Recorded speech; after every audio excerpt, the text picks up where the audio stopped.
Uber, Bitcoin, self-driving cars. Combine those three together, and you have the self-owning taxi. A car that is a corporation that owns itself, pays for the car lease, the car insurance, and the gasoline from the revenues it makes, giving passengers a ride, and there's not a single human involved in that matter. IBM came out with its artificial intelligence news at its Think event yesterday, and Alphabet is set for its own announcements today at Google I/O. AI's effect on workers, though, still up in the air. Will AI create more middle-class jobs or kill them? And John Ford is here to weigh in. You see hyperbolic things. I saw something that said 5 years from now, 80% of the jobs are going to be gone. Have you seen that? I have seen that. I mean, who knows, really? We have to ask AI how many jobs it's going to kill. Maybe, well, Joe, actually, it's going to end up creating more jobs than it destroys. AI is the automation of mental labor, the same way the Industrial Revolution brought us automation of physical labor through machines. In that process, yes, some jobs will go away, just like we don't have as many weavers or carriage drivers employed today as we did 200 years ago, but we do have a lot more clothing stores and car salespeople. In a report in March, Goldman Sachs estimated 2 out of every 3 U.S. jobs will have some exposure to AI, especially in administrative and legal work. Why is this going to be a good thing for middle-class workers on balance? Well, it will unlock creativity. A software CEO this week told me his customers use AI to scan new legal documents and make sure they have all the correct standard provisions. A human will still need to look things over, but it'll be faster. Does that mean less demand for lawyers? Well, if deals are getting done that much more quickly and deal volume increases, maybe not. It's always hard to see the opportunities new technology is going to create. We're at the beginning of the disruption. E-commerce was going to destroy local merchants and unique crafts until Etsy and Shopify emerged to amplify the crafty and bespoke. Creativity finds a way, Joe. Not so fast.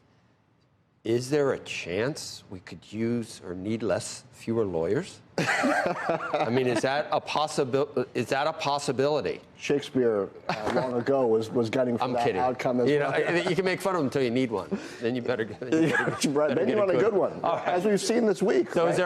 Is there another hand, or you only have one hand today? Always another hand, Joe. Yes. Check out the prompter. Oh, yeah, that's right. That's why I brought the script. On the other hand, AI is going to kill more middle-class jobs than it creates for a basic reason. The kinds of jobs it's going to kill are the jobs people have right now. The jobs it's going to create are the ones that companies are trying to hire for but can't fill. A good example here is Google announcing this week that starting next month at a Wendy's in Columbus, Ohio, an AI chatbot is going to take orders at the drive-thru window. Industry jobs eliminated if this works, probably tens of thousands at least. McDonald's alone has more than 12,000 drive-thrus in the United States. Jobs AI drive-thru will create, I'm sure Google's going to need a crack team of 10 engineers to tune that AI to get better at upselling you the ice cream on a hot day. Now, I know we like to traffic in this myth that technological progress always makes more jobs for everyone. Tell that to Buffalo or Scranton. It doesn't. Advances that benefit some people in the economy can leave others devastated for generations. A big story of the last 30 years was the flip side of globalization, where American factory workers found themselves replaced by cheaper labor offshore. The next 30 could be the flip side of AI, where American knowledge workers find themselves replaced by bots, AI bots trained on the archived data of our best emails and phone calls, Joe. Hey, it's Tucker Carlson. You often hear people say the news is full of lies, but most of the time that's not exactly right. Much of what you see on television or read the New York Times is in fact true in the literal sense. It could pass one of the media's own fact checks. Lawyers would be willing to sign off on it. In fact, they may have. But that doesn't make it true. It's not true. At the most basic level, the news you consume is a lie of the stealthiest and most insidious kind. Facts have been withheld on purpose, along with proportion and perspective. You are being manipulated. How does that work? Let's see. If I tell you that a man has been unjustly arrested for armed robbery, that is not, strictly speaking, a lie. He may have been framed. At this point, there's been no trial, so no one can really say. But if I don't mention the fact that the same man has been arrested for the same crime 6 times before, am I really informing you? No, I'm not. I'm misleading you. And that's what the news media are doing in every story that matters, every day of the week, every week of the year. Welcome to the Crypto Teacher. And you know I come back with that video just to make you think. Don't forget to like and subscribe to the channel. And guys, we have the debt ceiling drama coming to an end. And we know once the debt ceiling drama comes to an end, we know liquidity is going to start shrinking. All that money that Janet Yellen has been tapping has to go back, but remember, they're going to be cutting spending. We know we're moving to the fourth industrial revolution, and the United States world reserve currency has to come to an end. And in the early 80s, manufacturing left the United States and moved over to China, turning America into a service economy and a consumer nation. Now the opposite is happening. China and the emerging markets are now going to be consumer nations. And you're talking about billions of people over there coming out of poverty to the middle class. And we know the corporations are looking at trillions of dollars to be made. And we know this is all part of the digital transformation. But guys, you know, in order to get there, they have to have the distractions and they have to have the main event. Of course, right now, the distractions are the debt ceiling and Trump. And we know the main event is the drums are beating. But we also have the mainstream media pushing AI. And with all these big tech companies laying off, and they're laying off great paying jobs, but we also see AI will get rid of millions of jobs. And will it replace those jobs? No, it will not. You're only going to need one person looking over the technology to make sure it's working. It's not like the third industrial revolution when you're working with the machines. Now, guys, the machines no longer need you. And we haven't even seen the supercomputers at work. And that definitely should scare you. But like Jerome Powell stated, a lot of people are going to be left behind. And like Andrew Yang stated, technology is going to run through this economy. And I don't care whether you're a judge, attorney, accountant, call center worker, manufacturing, working retail, real estate agent, police officer. Technology is going to replace this all. Remember, blockchain gives the NWO the all-seeing eye, and stablecoins and CBDCs are programmable, telling you what, where, and when and how to buy, and you have 3 to 6 months to spend it or poof, it's gone. And then we know all these robots, algorithms, and drones, they'll be on the singularity net, controlled by one brain, and not a single human involved. And guys, we had Congress meet again about digital currencies. And if you listen to Sherman, what you're hearing is the Hegelian dialectic. We know he is definitely a veteran. We know crypto means hidden message, hidden meaning, not because of hidden money. The hidden message is that it's for the robots, algorithms, and drones. It's for the fourth industrial revolution.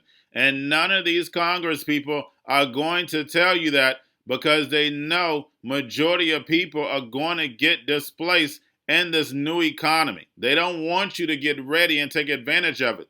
The whole point of it is that the NWO wants to take the control from the people. If you were educated about the finances, same thing in this current system, you would be able to take advantage. And that's the reason why they don't teach finances in school. And guys, when Tucker Carlson was fired from Fox, what did I tell you what was going to happen? He was going to start his own show. And now he's going to be on Twitter. And what do the chess pieces say? We're in a fragmented world. His job is to tear apart this current system, this legacy system, so the fourth industrial revolution can rise.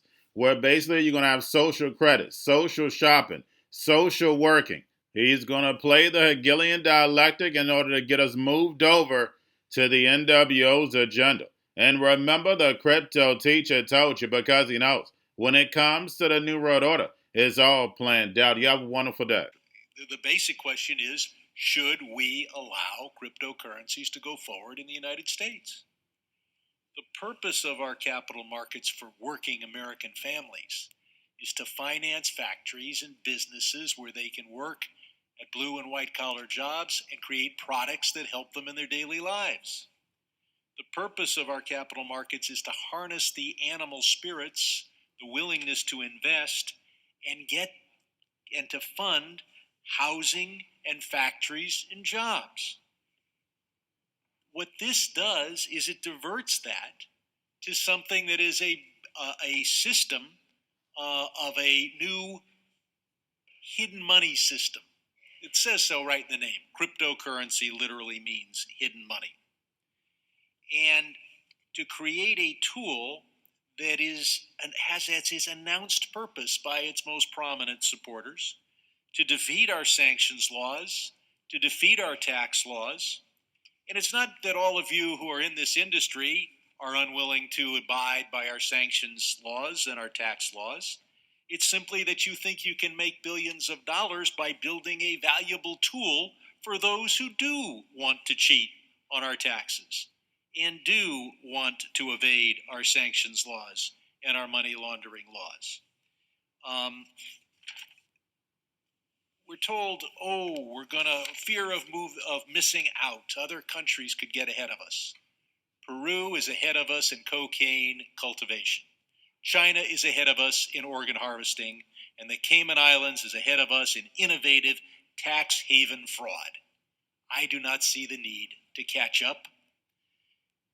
We speak as if this whole idea of creating tools that will turn the income tax into just a tax on wage earners and make it voluntary for the very rich is something new, because you guys are using the internet, because this industry uses the internet. It's nothing new.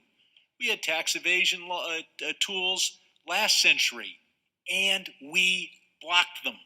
The most valuable tool was the multi-billion-dollar bearer bond. One piece of paper earns interest, totally untraceable, and we prohibited people from issuing them.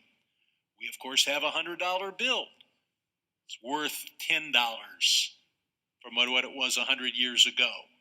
The $100 bill, the bearer bond are no longer good tools for tax evasion. We need a new one, and you can make billions of dollars if you can create it.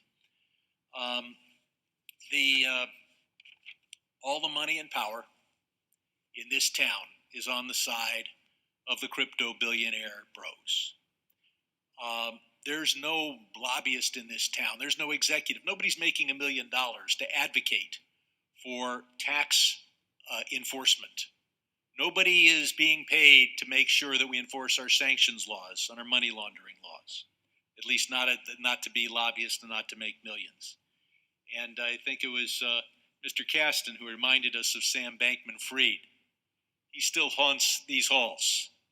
His purpose was give a patina of regulation to this industry by defeating the SEC's efforts. I don't want to say that I'm against blockchain. It's an accounting system. I'm against multi-million-dollar bearer bonds. I'm not against paper, and I'm not against ink. Mr. Massad, if many of these crypto tokens are securities, many of those sold on exchanges are securities. If in any other field of our capital markets, if you had an unregistered exchange where you could buy and sell unregistered securities, wouldn't that be a violation of just about every securities law we've got? Yes, sir. That would be a problem. So why is the SEC that would immediately shut down a stock exchange where you had unregistered stock being publicly sold, and which an unregistered they seem unwilling to enforce the law in this area, whereas certainly if it was stocks and bonds, they'd enforce it immediately. Can you explain why they're not enforcing it? Well, I think the SEC has brought a number of enforcement cases. I think it's important to remember. But they haven't shut down the businesses that are represented here. And if these businesses were doing unregistered equity securities, they'd shut them down. I can't comment. It just shows the power of the billionaire bros, and I yield back. One, that it's all fake. You know, that was really a very sad moment for me when I served on the House International Relations Committee, and the particular subcommittee, I think it was Western Hemisphere Subcommittee, was having a hearing, and the chairman of the subcommittee was there. I was on the subcommittee, so I was there. And then the committee or the subcommittee were interviewing, had a panel of witnesses that were being questioned by the subcommittee members. And it looked like it was a normal event. Then, all of a sudden, the chairman of the subcommittee, we sit down, we go through the hearing. The chairman of the subcommittee is fussing at the witness, and the witness is antagonistic toward the chairman of the subcommittee. So there's some friction, there's electricity, there's something happening in the air. After the hearing is over, the chairman backslaps the witness and they walk out together. It was just theater. Didn't mean anything. So that was like the saddest thing for me to realize that it was all just theater. Didn't really mean anything. And that's probably the harshest lesson, but that's the realest lesson. I think in spite of all the narratives up here, the market's really clear. I think of any number of companies that have experienced, Gary Gensler's Hotel California approach to crypto regulation, where there's no path to leave. You come in and you ask for the clarity that he says is there, and there's just no path to escape. Several of the companies who have witnesses here today have experienced that, and you're like, oh, if I only knew to click the link to file. I think the Kraken CEO said we could have saved millions of dollars. So, the reality is not shaped by what the members of Congress are saying up here. The market is very clearly speaking, and we do need to react to that. So, Mr. Santori, in a Politico interview you gave last month, you were asked what you believe is an underrated idea in this space. You said that it was the power of exit, and explain how we don't have such an ability to exit from intermediaries in traditional finance. This would be the ability to have self-custody. So in your testimony, you also explain how your exchange complies with Know Your Customer and anti-money laundering laws. Can you explain for some of these members of the two committees how it's possible to reconcile the idea of self-custody while simultaneously adhering to Know Your Customer rules? Thank you for the question, Congressman. I do think the two are compatible. I think that we as an ecosystem can both walk and chew gum at the same time. I think that KYC is not incompatible with self-custody. I think that the important factor is who is best placed to collect that information. Kraken is a centralized service. We are a custodian. We are an intermediary. We are here today to reinforce that we are indeed well placed to collect that information. We KYC every single customer that uses our platform in the United States, from South China to South America to the South Bronx. We KYC everybody because we are well placed to do that. But part of the promise of digital assets is the ability to self-custody. We don't offer self-custody products, but other participants in the market do offer self-custody products. Those are pure software. That is pure speech. They are publishers of software. They are not in a position to collect KYC information, and they shouldn't be required to. We don't require KYC for every single transaction in the U.S. economy. It doesn't make sense to require every participant in the U.S. economy to KYC. We, as a centralized exchange, are happy to do that, and we would expect that be included in any action that Congress takes as a result of these hearings. Yeah, thank you for the clarification. I think custody is just so important. Of course, self-custody is just the ability to own private property, and I think it's also important that we recognize when are capital gains, if any, triggered, and it shouldn't trigger whether you move from one custodian to another, including self-custody. So, Mr. Schoenberger, in your testimony, you mentioned that Polkadot is ranked as a top industry participant when it comes to your protocol's level of decentralization. In my bill, the Token Taxonomy Act, one of the bright line elements I propose for defining whether a digital asset is a security or not is the degree of control that an issuer would have over the digital asset. So When this body writes laws that will help distinguish between what is and is not a security, do you believe that we should factor in the level of decentralization that protocol has, like proof of stake? I very much think so, that this is a crucial point, because community consensus, which goes back to decentralization, is at the core of the idea of Web3. And if we look at the DOT token, what it does, it's essentially a piece of orchestrating software. It's technology. It's a piece that helps access and participate in the broader network bit. And I think we should look at what these tokens do if we want to regulate them, as opposed to like what they're called. And the foundation launched the network and gradually gave up control. Like, that was a launch process that lasted a year and a half, but ultimately seized central control, be it at the technical or a governance level. Yeah, I think that's an important distinction. And how do we measure when that point occurs? I think of Protocol Labs and Filecoin in a similar path, where they very overtly used our existing framework to launch the project. But at some point, this is the Hotel California they can't escape from. When is Filecoin actually a digital asset and no longer part of the entity Protocol Labs? I hope we resolve that here today, and I yield back. Going to a different economy, and we're going to be learning more about that as we go. But clearly, we're learning that things can be done from remote locations. We're learning that technology can replace people even more than we thought.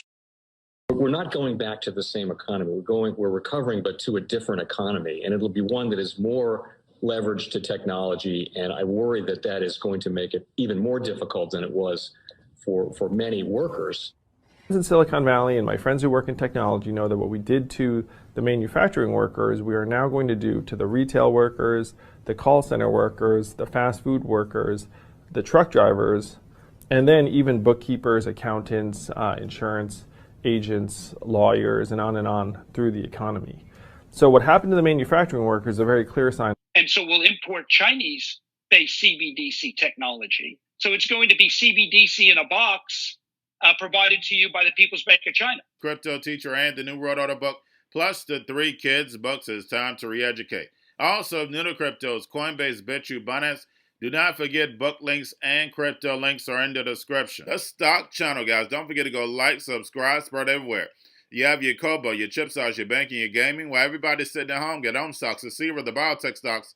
And while everybody's at home wishing they were still getting that free money, what are they doing? Drinking and smoking weed. Don't forget about those stocks, and you have a wonderful day. The most powerful person in the world is the storyteller.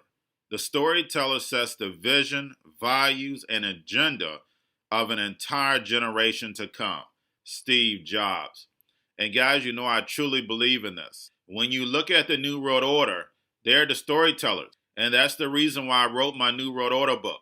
But guys, now it's time to change the current generation. And I wrote 3 kids books. You know I love the Trinity because I understand the power that's in it. So I have 3 books. We have an opportunity to change the generation, to educate. Not just me, but I want to show you that I take action on a daily basis. And I want you to take action on a daily basis.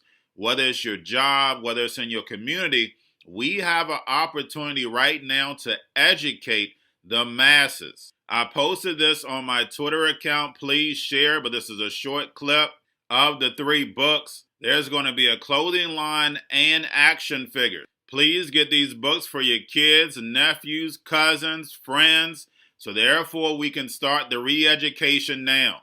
Because as we see, the 4th Industrial Revolution foundation is definitely here. Robots, algorithms, drones, taking humanity out the picture. We have to re-educate. But let's get into the video. Part 1. King Joshua and Dramateum save the village. Part 2. King Joshua and Dramateum save New York. From COVID Stories 3. Part 3. King Joshua and Dramateum goes to China. It's mandatory to get part 1, part 2, and part 3 of this series. It's time to re-educate Generation Z.